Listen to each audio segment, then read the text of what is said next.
Well, welcome everybody. I'm not one to be late. I'm just kind of addicted to punctuality. So you'll forgive me if I go ahead and start. Welcome, those of you coming from all around the world to this Pi and AI.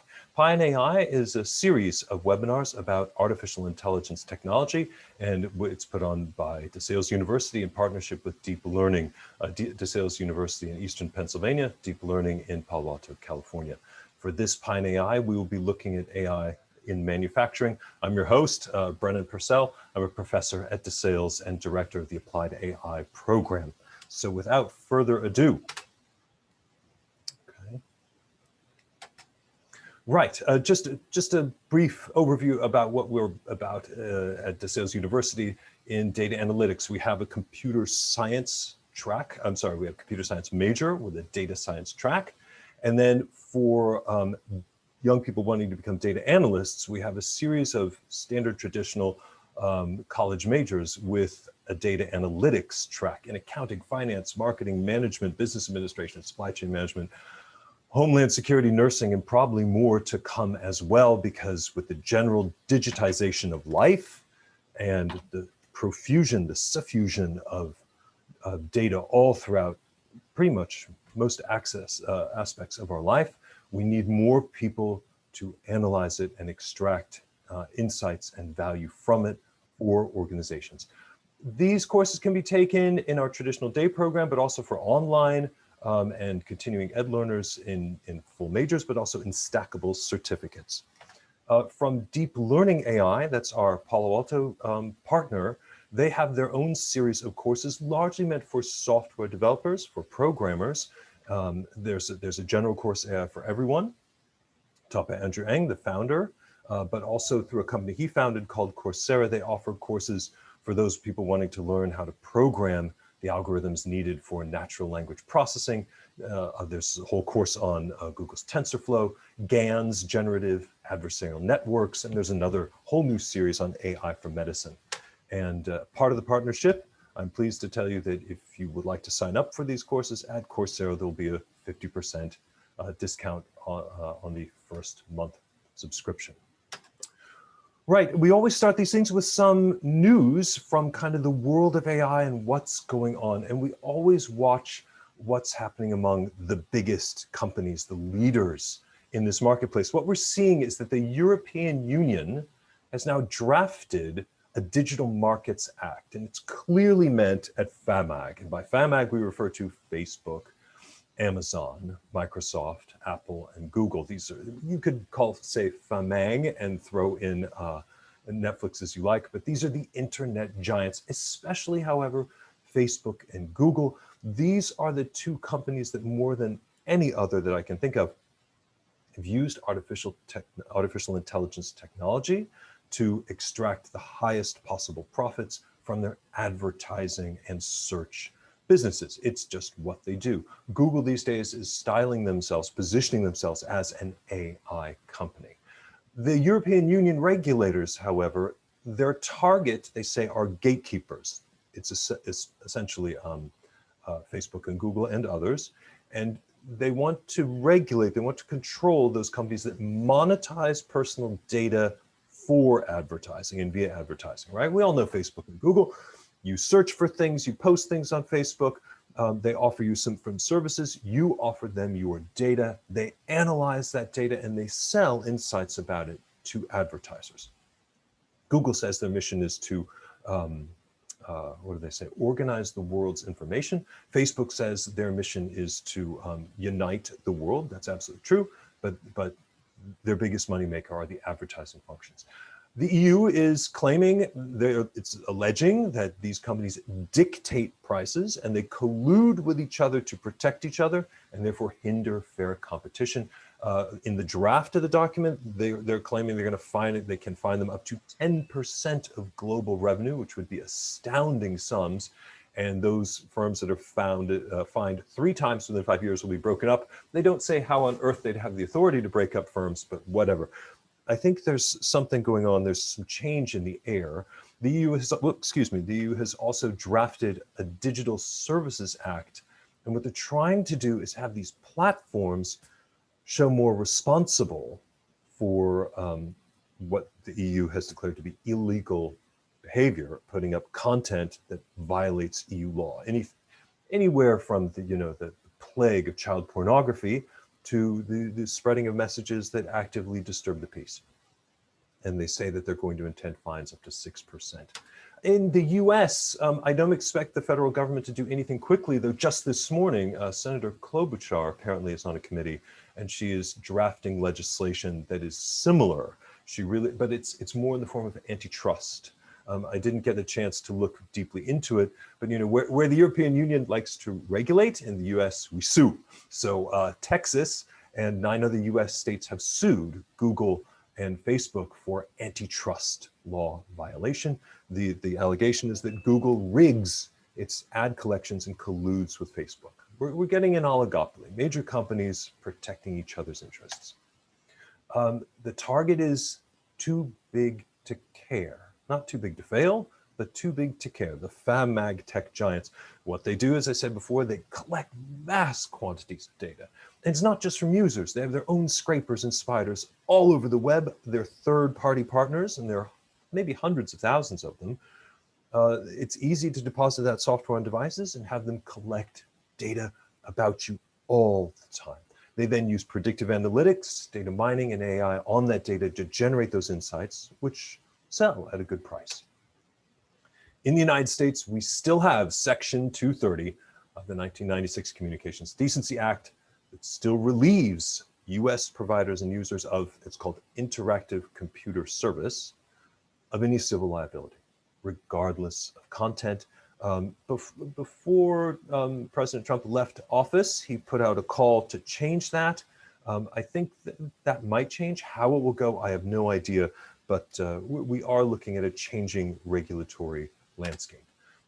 Other news that people tend to be interested in when they look at AI, self-driving cars. And it was very interesting. Uber rather quietly gave up on their self-driving car project. And I just saw a quote from a VC and an Uber investor, Bill Gurley, who claims we probably burned $2.5 billion on autonomous in Uber alone. That was a waste of money. So we could have put it into other things like Uber delivery or Uber Eats, whatever it's called. It just didn't work out for them. And so we will see how autonomous vehicles develop. There's all kinds of rumors going on that Apple will develop an iCar and that maybe that will pop the tremendous bubble that Tesla's stock has built for itself. Apple's approach would be more that hardware is the least important part. It's really about the software that shapes the travel experience. What they claim is, what people are talking about is maybe the services, personalized services delivered through software to the vehicle is worth a lot more money over time than the actual movement. Can you imagine being in a self-driven vehicle surrounded by screens showing you advertisements all the time? It might be somebody's idea of a good ride. And then finally, deeplearning.ai, they publish something called The Batch. And The Batch is a terrific newsletter for the latest of what's going on in artificial intelligence, not just on the business side, but also on the developer side, on the software side. And they really get into the weeds. Really interesting just about what the late, very sad, tragic events on January 6th. Law enforcement agencies since then have been using AI facial recognition to identify people, individuals among the insurrectionists at the US Capitol. And I'm not sure if you know this, but it's kind of hilarious. When Trump lost his Twitter account, many of them moved over to Parler. And someone on Parler put up a post saying, put up what you did. So you get thousands of people putting up, typing out with their names attached, essentially, their acts with photos and videos with it. Of course, Parler's been taken down, but I'm sure all that data is secure probably with AWS or whoever was hosting it. And so I think law enforcement will have plenty of evidence to work through as time proceeds. However, folks, at the same time, supporters of the president and insurrectionists, people sympathetic to that cause, they've been falsely claiming that there's this tech vendor, XR Vision, that they say that they identified that this AI facial recognition software identified Antifa members among the insurrectionists. Parler and 4chan users, they claim that Trump's later condemnation of the violence was actually deep fake video. So this is one of the points that I make in my book, which I'm sorry I should have showed in the beginning, Outsmarting AI. Don't be afraid of the tech. What we should be wary of is human duplicity and mendacity. AI is just a tool. It will not help us be who we should be better.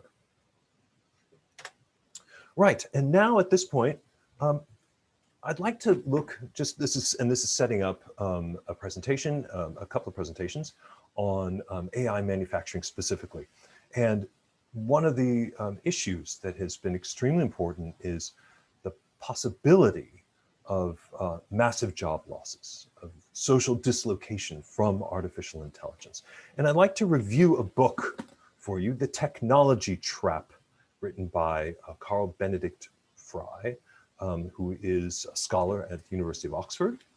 And he's written a book about the history of these great technological dislocations that have changed humanity. And I think the lesson is really interesting. I mean, it's not the case that history always predicts the future, but when you look at the ebb and flow about how these things go, maybe it can temper some of the more, shall we say, dramatic predictions of change inspired by artificial intelligence. His overall argument is this, that AI technology will probably cause some short-term social dislocation. There will be in some sectors significant job losses, also through wage stagnation. The fact that more simple tasks can be done by an automated bot will not help wages to rise, and it will probably help, as we have seen in advertising, with wealth inequality. However, based on history, argues Fry, the longer term looks more promising.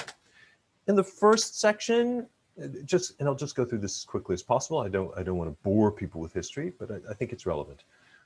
Until the year 1750, it took 6,000 years to double per capita income. That's just how long it took. And when there was technological innovation, it rarely replaced workers. We could go all the way back to Charlemagne and the Franks in the 800s when they developed the stirrups, which the ancient Romans never did. Having stirrups didn't put anyone out of work, but it did help to make knights more effective with a big slam down. Same thing with yokes and so on.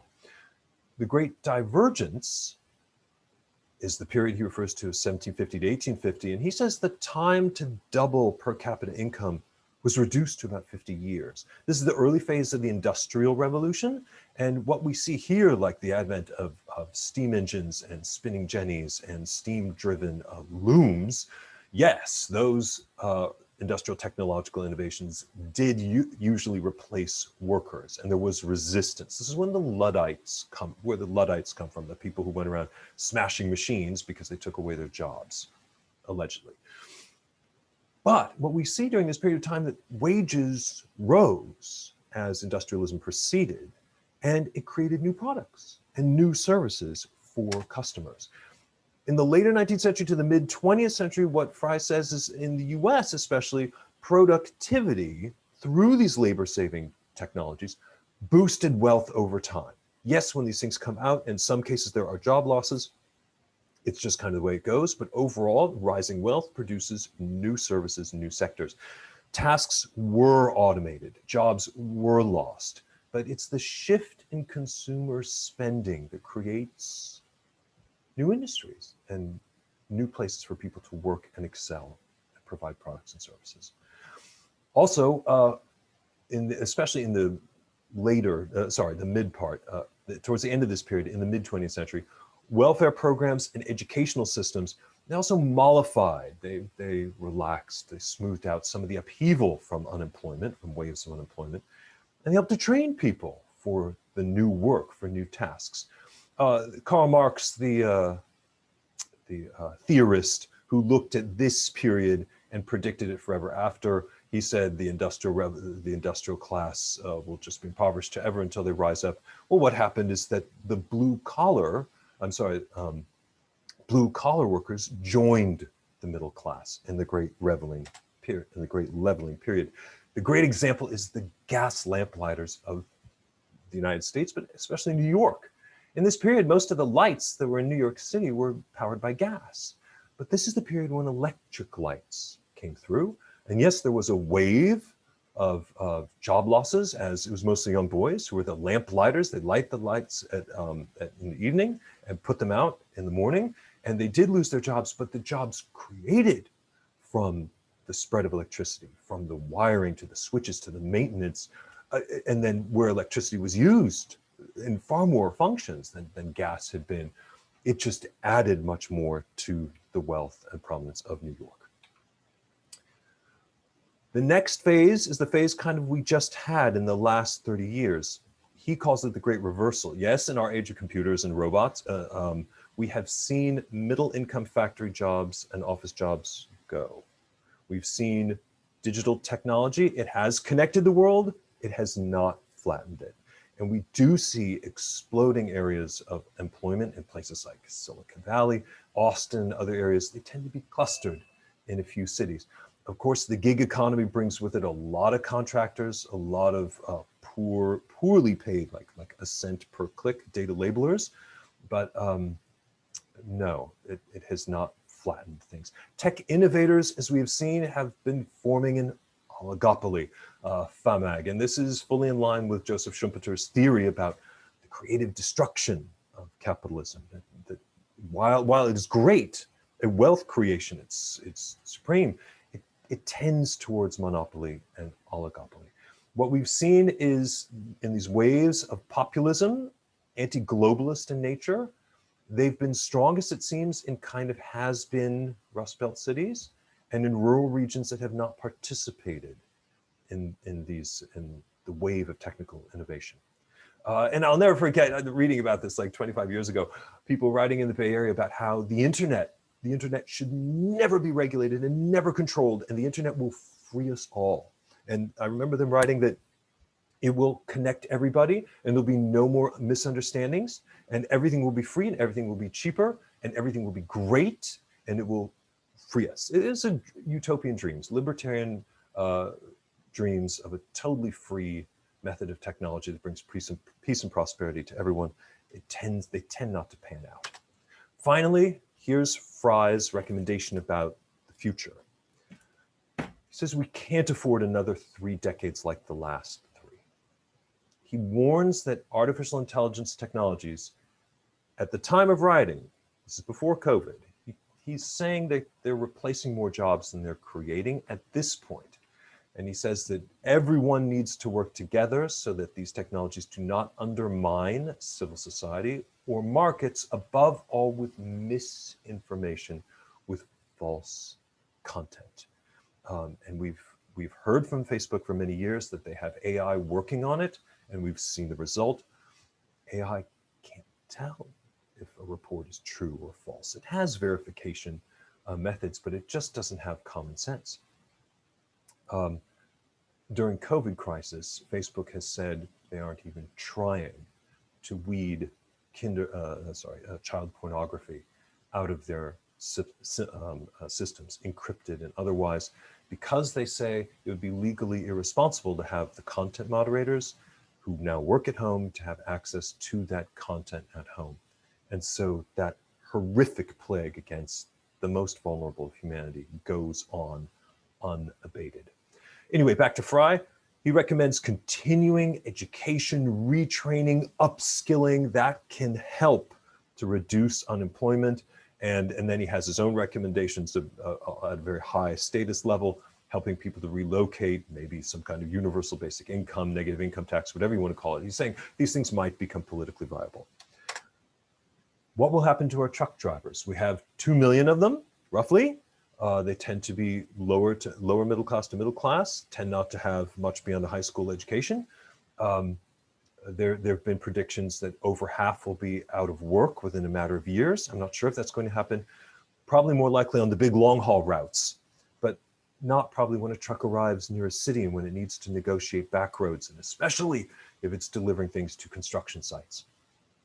That will be a group to watch as driver assist and perhaps driverless technologies are rolled out. All right, and now, so that's kind of a setting. Here we have a scholar saying that jobs will be lost, but more jobs will be created through this.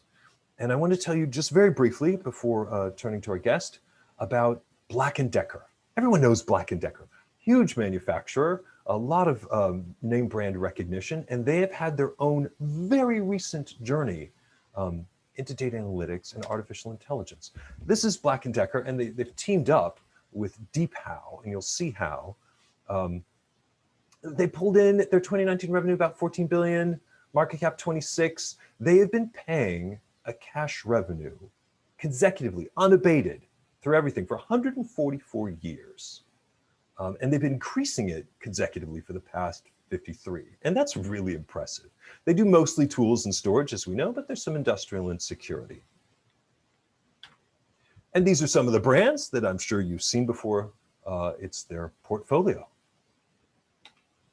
Some more numbers associated with Black & Decker. They have about 500,000 products. This is a major manufacturing company. They also have a rating for themselves, a name for themselves in sustainability. 31 of the globally highest recognized brands, 122 manufacturing facilities, lots of pipelines, 50 tools sold per second, 55,000 employees. This is a big operation. Well, this is one of the main slides I want you to see. They weren't doing much in data analytics. They were focused on manufacturing really good products. They started with a small team in 2018, 2019, a small data science team. And their focus then was to do some business intelligence reporting, put together some dashboards, get some data, work on their data in their legacy data warehouses and databases. There was no central database data management, and most of their processes were manual and siloed. There was very little unity or aggregation. Then they moved to Recognized Analytics Center of Excellence. In 2019, 2020, what they tried to do is move more towards using raw IT data and using it to inform their strategic plans. They connected more of their data analysis to their KPIs, their key performance indicators, and they tried to get basic data management in place, break down the silos, unify the data. They wanted to use more machine learning and artificial intelligence algorithms to apply them to business problems. What they are seeing now and into the future, they are moving out of the center of excellence.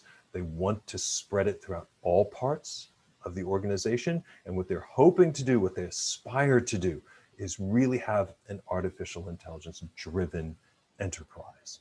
And it's kind of great how quickly they're moving through this. They have, in their basic delivery method, maybe you've seen some models to this. They want to identify the business problem, develop a hypothesis about it, of course, linking it to data, validate that hypothesis, develop a proof of concept, and you build them up. Well, first you get the data together, you collect it, you aggregate it, you clean it, you prepare it, and you have your data pipeline, you have your models, and then attach KPIs, make sure you're meeting them, and then sustain them. It's a kind of good virtuous cycle. These are the different ways they're using their data to plan demand, for forecasting, also to optimize their delivery. This is above all for supply chain, for procurement, and also for Industry 4.1, 4.0. I'm not going to dwell on this. These are other things, but in the interest of time, let me move forward, please.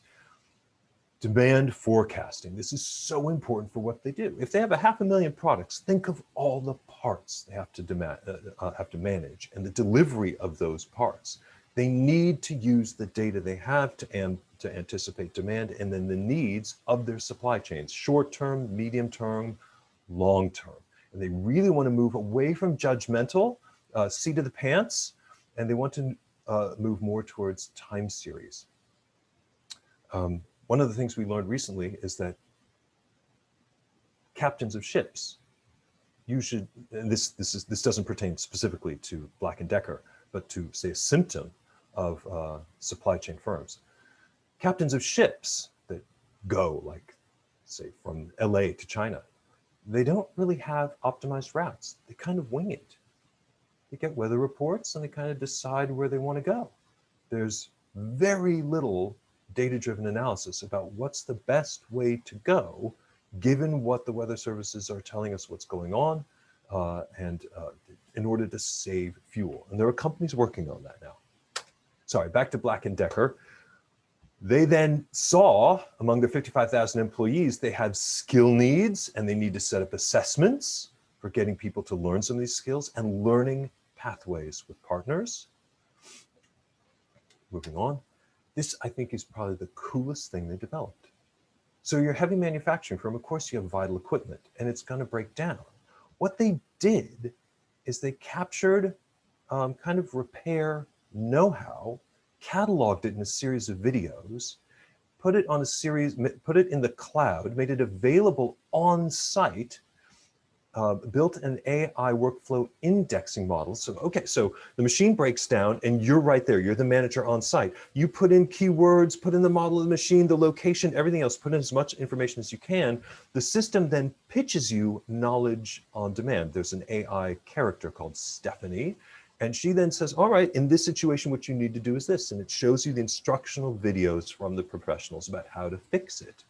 What they say is, and this is specifically Stanley, part of Black & Decker's portfolio, they say that production time went down by 40%. They saved up to 10 times on just the video content creation, and their performance improvement was up 25%. This is just another slide about Stephanie, about capturing the know-how and organizing it and having a really, shall we say, intelligent or smart, capable search service find the content needed to solve the problem as described. And just one last really cool thing that maybe people have thought of at their own manufacturing facilities. And in terms of security, one thing that Black & Decker does is they have alarm systems. Apparently 98% of burglar alarms, they're false. And so the alarm goes off and the police don't have time to answer all of them. Well, what they decided to do is they added audio recording, audio monitoring systems at the commercial sites where they have the alarms. They trained deep learning algorithms to go through, to analyze and categorize the audio files, to categorize them as, are they actionable or non-actionable? Is it like just a 98% no threat? Or was there other noise that indicate that, no, you really need to come check this out? They had hundreds of thousands of clips.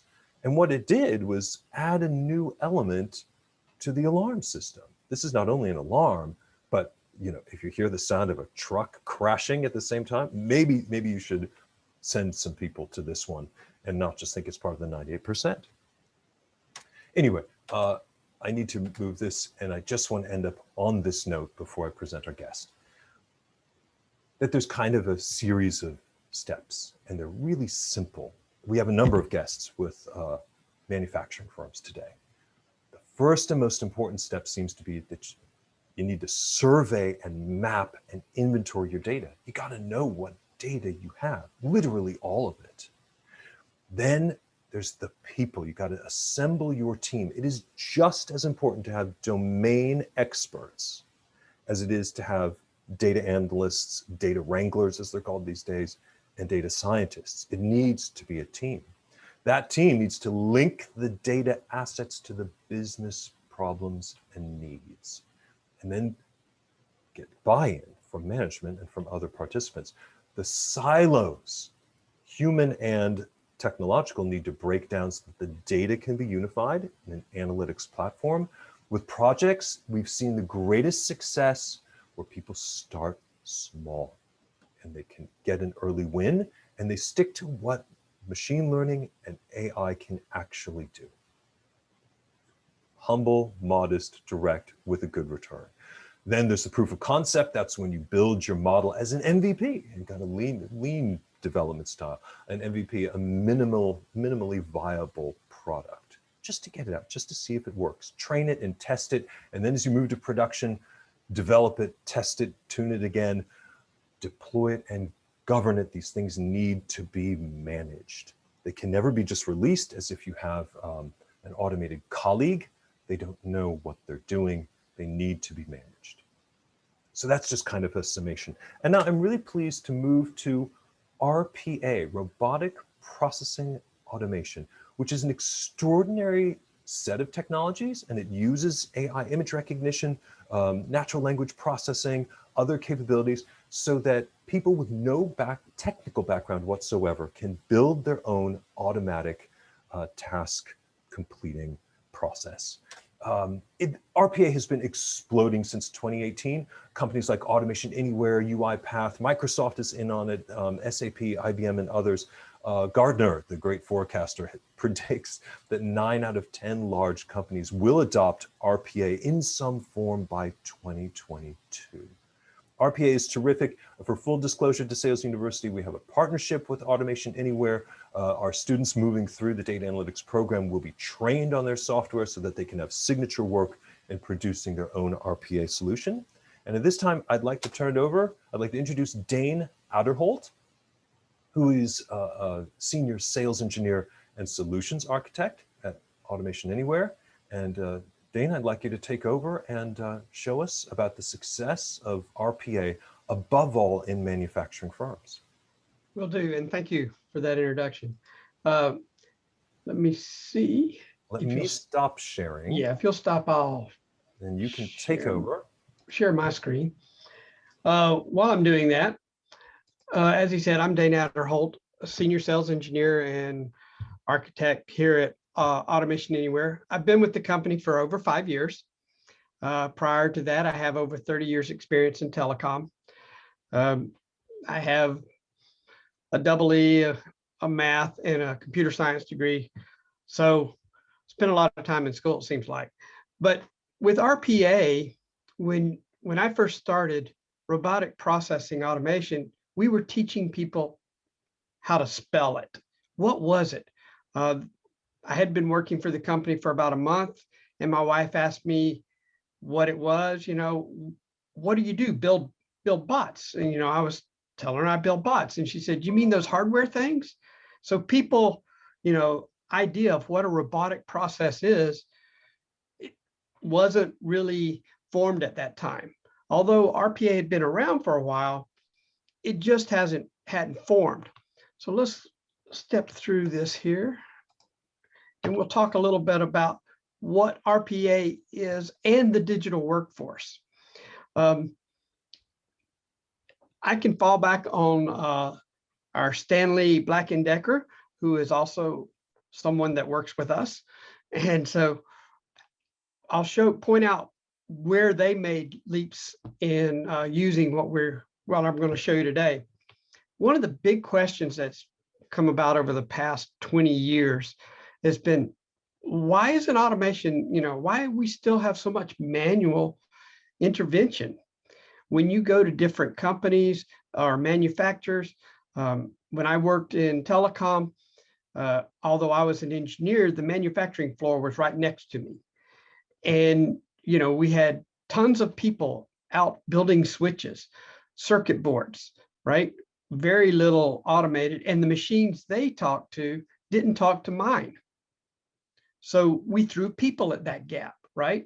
So if there was an inventory process that came in and we needed more boards built, a person would type it into one system, then somebody on their side would look at that system and type it into their other system. So that's the reason that gap has got so large. So what's happening today is automation is starting to take over that part. Now, back to the beginning where you talk about loss of jobs. Here at Automation Anywhere, that's not our focus. What we want to do is take the computer out of the human. So if you're doing mundane jobs like working in Excel all day, or working in SAP, or rentals, things like that, what we're saying is let the bot do the mundane stuff and you do the challenging stuff. So we're moving people from just being paper pushers to actually using their brains, using the analytics they have inside. So what do we see the workforce look like? Now, the top row is us today. And I can tell you that many of us, we do something, whatever it is, we think about what we're doing, maybe, and then our boss is going to ask us for some analytics on what we did. And if you're like me, every 15 minutes, we got to take a coffee break, right? Well, today's world, the digital world, we're doing the same thing, except we don't get the coffee break. The RPA it's the doer. It's what is actually doing the work for you. The cognitive piece, which I'm going to talk about that platform, that's the AI part. That's the part that's thinking for you. It's actually looking at information, it's making decisions on that information, and it's putting in a form that the RPA can now work with. So when you think about it, when you look at things on a screen, your brain puts what you see on a screen in a form that you can then use your hands to put into some other machine. And then we have smart analytics. This is where Stanley Black & Decker started seeing a process change, because they were like, we've got all this information going in and out. How do we capture it? How do I capture what a bot is doing? How do I know the information they're finding? And that's where our smart analytics come in. And this is all in one platform. And this is what we at Automation Anywhere call a digital workforce. So what is a digital workforce? I've talked about this slide. I like to do it to back it up so that you can read what I was saying. But, robotic RPA is structured. It's yes, no. If it can, if it's got rules, it can do it. Cognitive, it'll handle natural language processing, some fuzzy logic. But what we have found is that 80% of documentation is unstructured. So you've got invoices, you've got procure to pay type things. Everything that has information on it is unstructured. I mean, if you look at a tax return from New York versus one from California, the tax forms are different. That's unstructured data. It's not all the same. So the cognitive piece gives it the ability to read that data and put it in a form that RPA can now manage and move with. It can do comparisons against things. It can look at things just like a human would. And then once again, we have the analytics. So Bot Insight, the product called Bot Insight, actually not only tells you how many times a bot ran and was it successful, but it can tell you things like how many parts you have, how many am I manufacturing daily, what is my need, where is my need, because it's capturing all this information so that when you look at the dashboard, you now can see where you need help at. So it helps you identify things quickly. And built into it is a machine learning trending, so it can identify trends and understand, maybe one of the big things we found was during the COVID, during the first round of the SBA, we built bots to help people get loans. The banks were seeing the trend of who was getting those loans and could shut things down because they go, wait a minute, you're too large a business or too small. This is just an overview of what the platform looks like. I don't want to bore you completely, but the control room or the brains actually has a discovery part in it where I can give this to the business user and tell them, just record the process that you do. Just record it. Then it comes back in and an analyst looks at that and he can start building the bot for what that person does. Maybe that person is looking at a PDF. That's where IQBot comes in. It'll capture that information and transform it so that the RPA can now use it. And then, of course, you got the RPA part and the Bot Insight. On top of that, what sits on top of that is what we call automation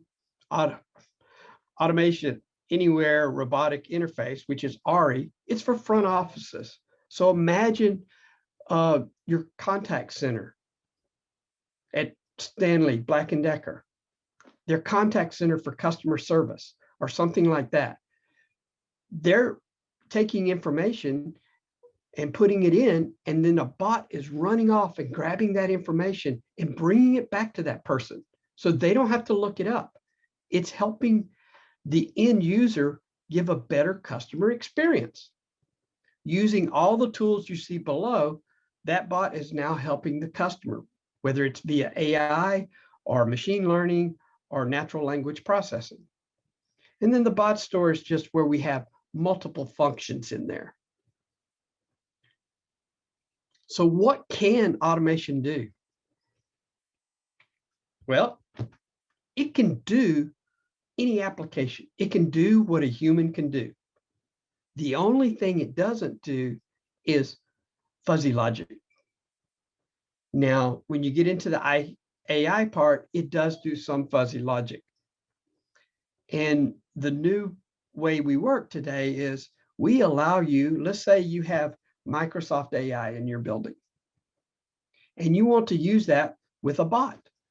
You can actually add that into the bot today by just dragging the AI application over and into the bot, and the bot now can take that information that it has, pass it off to the AI function, and receive information back. So it becomes self-intuitive as to how it's going to work. It can help build out on how it's going to grow. So these are just some of the functions we work with. SAP, PeopleSoft, we actually have plugins into some of those where the user, all they do is put in like their name or something and hit a button. And the next thing you know, the bot's gone off and done everything for them. It's read the invoice, it's read the information, and it helps move the process along. From a manufacturing standpoint, you're looking at three-way matches, bills of lading, shipping. What cargo ships do I have available? What trucks do I have available? Where are they going? Do I have anything going that way that I could put on there to make it more efficient? So there are a lot of ways that our bots are working in the background that you don't see today. Once again, I tell you, it can do anything a human can do. You notice it says I can do emails and it can make decisions. We have bots that are working at Black & Decker where they are actually making decisions on when orders are placed. So if materials is getting to a certain amount, the bot automatically will place that order. It knows to place that order. If something comes in that it doesn't recognize, the bot will go ask for a human to help it. So you have a digital assistant working with you all the time. So this is the skills that are moving forward. People who know how to build in this logic, it's drag and drop. It's not like learning COBOL or C#. It is a language, but it's very simple to do. In fact, you use the recorder for 80% of what you do. So you're recording things and just changing them. It's very simple. So there are two types of automation that happen today, and I've already talked about them a little bit. One is what we call unattended. Most of you understand that as a back office function. It's more of a IT type function where today you may have a script running something and it runs at night or scheduled time. Bots can do the same thing, but they can do more work than just a script. They can run that script, but they also can get the information back from that script, compare it to other things, and make some more decisions with it and not wait for a human to interfere. The other is what's called attended, and that's more the front office. That's where the bot's working with the human tightly. So it could be from a contact center. It could be also from where you're working in SAP or some other function and you're calling a bot and the bot's bringing you back information. So these functions are what we see as automation today. Now I say today because tomorrow this definition may change. Automation has been growing so fast over the past 5 or 6 years that we as the industry leaders are running to keep up with what people are asking for. All of us are running as fast as we can to keep up, because the more you see it can do, the more you think of. Can it do this? How about trying to do this? These are some examples in manufacturing that we do today. Some areas that everybody's familiar with. HR. A lot of people don't think of HR in manufacturing, but you're hiring people, you're onboarding people, you're doing a lot of things with people. Manufacturing operations, plan to build. That was talked about. How do I plan to build things? What's my next thing? Well, by using the data that you're getting from your bots, what's my next step? What do I need to be building next? What's the next hot thing? I start to see a product take off. Oops, I'm going to have to ramp up more for that because I'm seeing more orders on that. So now you can the bots help you build that information so that now you know what to do. And this is how we're seeing it done across today in manufacturing. Supply chain management is also out there. Three-way matches. We've been doing three-way matches for a long time. So three-way match is always important on to what your inventory you're taking in, the inventory you're putting out, and did the customer get it, right? Did you get paid? Making sure that all that happens. So there's a lot of analytics happening while the bot's running so that you as managers can determine what's the best way forward for your company and how do we move to be profitable. Not all of this requires that you remove people from the equation, right? When we walk in and talk to people, or when I walk in and do a proof of value for a customer, the person sitting next to me is usually the SME for that area that I'm working in. And inevitably, they're going to ask me, well, I'm about to lose my job. And my point to them is, no, you're not. I'm showing you a new job. By you working with me, you're going to learn how to do the new job that you want to do. Do you want to sit there and work with Excel all day? Fine. If you don't, if you want to grow, then I'm showing you a brand new job. And that's where things move forward. That's where the training that they're talking about comes in. Looking forward. I have 2 sons, and one of them's an artist and one of them's not. One's more like me, he's more engineer inclined. And they're both so far ahead of me on certain technologies because they just use it every day. And how we move forward. So when we start thinking how AI and how robotic processing is moving the industries forward, you can see it.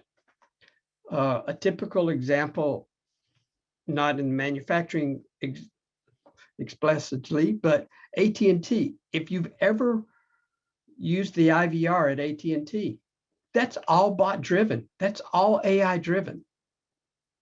When you answer questions on that IVR, a bot looks at that information.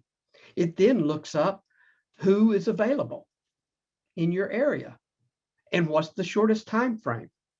And it not only will book the schedule for you, but it'll send it to that person's communication device. All that's being handled by a bot. When that was first done, everybody that was part of that organization said, we're going to lose our job. Well, they haven't. They've moved them into a different logistics area. All they've done is move people around. So from AI's standpoint and from robotic processing standpoint, what we're doing is moving people to areas that are more effective. And we're allowing companies to say, you know what, we can keep the same people we have next year and not have to hire as many because we're more efficient, which is their end goal anyway. That's about all I have today. Hopefully that was somewhat informative. Thank you so much, Dean. And I just want to highlight something that you've been saying, which is the great concern about AI aren't McKinsey's predictions. McKinsey has been predicting that AI will produce, well, this is the positive side, $15 trillion of new wealth, but also that up to 30% of all jobs will be lost. These seem somewhat exaggerated. What you're seeing in RPA is worker augmentation, not replacement from automation. So that people who have the boring side, the totally repetitive mechanical side of their jobs, get a bot. They train their own bot to do that so that they can focus on something to add more value to the business, to solve the problem that they know is going on over there, but they're just stuck doing this thing. And so they can improve in their value add. Right. And what we're also seeing, I mean, there are companies that we go into and they say, hey, I want to reduce head count 10%, 20%. And those are the hardest ones for us to go into, right? Because we know what we can and can't do, right? And it just hurts me when we do that. But we try to move people because what we see are happening is people start to think outside of the box. Because if they've been put in a box at work and all they're doing is this one task and that's their whole task, when you give them the ability to move outside that box, they start to think of ways they can help the company in other areas that may not be their area. And so it starts to propagate across the company and people start to say, you know, if we really try to do this, how about this? You know, and it starts real collaborative effort throughout the company we're seeing. Which, and I'm sure you've seen this among many clients, it's probably it's probably very much the case that the human side, the change management, is just as important as the technology, as the success of the technology and having a successful implementation. Someone just chatted, I believe there's a key difference between automating jobs and automating tasks. Yes, thank you, Kevin. Absolutely. It's about tasks, not jobs. Jobs are for people. Tasks are the things people do. And to the extent that RPA can do that, and it really can, it's kind of stunning to see work. Does anyone have any questions for our guests before we wind up? Feel free to unmute and fire away. Unfortunately, Matt Henderson couldn't join us. He developed a medical problem, it wasn't COVID, but something else, and we send him collective wishes for a speedy return and to help and recovery. But thank you everyone for attending this session. If there are no questions for either Dane or for myself, we can wind it up. Thank you, everyone. Thank you, Dane. Thanks for coming. Thanks for joining in. And thank you everyone for attending. I hope it's beneficial for you.